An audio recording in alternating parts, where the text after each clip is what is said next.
राष्ट्रपति चुनाव को लेकर इन दिनों सियासत काफी गरमाई हुई है, जहां विपक्षी दलों के नेताओं ने सोमवार को कहा कि राष्ट्रपति चुनाव में दो व्यक्तियों के बीच मुकाबला नहीं है, बल्कि ये दो अलग अलग विचारधाराओं की लड़ाई है। इन सब के बीच राहुल गांधी ने भी यहां पर कुछ बड़ी बातें राष्ट्रपति चुनाव को लेकर कही।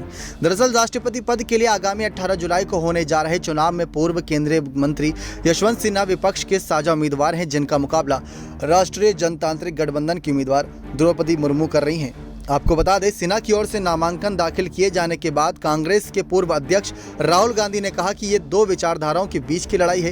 एक तरफ राष्ट्रीय स्वयंसेवक संघ की नफरत है और दूसरी तरफ सभी विपक्षी दलों की भाईचारा की विचारधारा है। आपको बता दें कि राहुल गांधी ने आगे कहा कि हम सभी मिलकर यशवंत सिन्हा जी का समर्थन कर रहे हैं। निश्चित तौर पर हम एक व्यक्ति का समर्थन कर रहे हैं, लेकिन असल लड़ाई दो विचारधारा की है। एक और गुस्सा नफरत की विचारधारा और दूसरी तरफ विपक्षी दलों की विचारधारा है जो भाईचारा वाली है। उनका यह भी कहना है कि समूचा विपक्ष सिन्हा के साथ खड़ा है।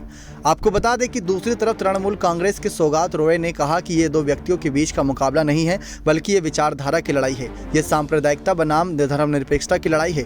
मुझे लगता है कि यशवंत सिन्हा बेहतरीन उम्मीदवार हैं। उनका कहना था कांग्रेस, द्रमुक, राष्ट्रवादी कांग्रेस पार्टी, राजद और कई अन्य विपक्षी दल सिन्हा का समर्थन कर रहे हैं। ये देश के सर्वश्रेष्ठ मूल्यों का व्यापक गठबंधन है। मार्क्सवादी कम्युनिस्ट पार्टी के महासचिव सीताराम येचुरी ने कहा कि यह पहचान की राजनीति का सवाल नहीं है। हम द्रौपदी मुर्मू जी का धन्यवाद करते हैं, लेकिन ये विचारधाराओं की लड़ाई है।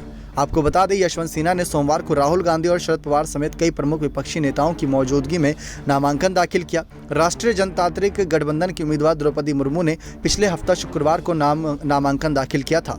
राष्ट्रपति पद के लिए 18 जुलाई को चुनाव होगा। इस बीच मतगणना 21 जुलाई को होगी। वर्तमान राष्ट्रपति रामनाथ कोविंद का कार्यकाल 24 जुलाई को समाप्त हो रहा है, लेकिन द्रौपदी मुर्मू ने कहीं ना कहीं पूरी तरीके से विपक्ष को भी एकजुट करने के लिए सोनिया गांधी, ममता बनर्जी जैसे कई बड़े विपक्षी दलों को फ़ोन किया और उनसे समर्थन भी मांगा, लेकिन सब ने बड़े ही विनम्र भाव से उनको मना भी किया, इनकार भी किया, क्योंकि यशवंत सिन्हा उनके समर्थन में खड़े विपक्ष के।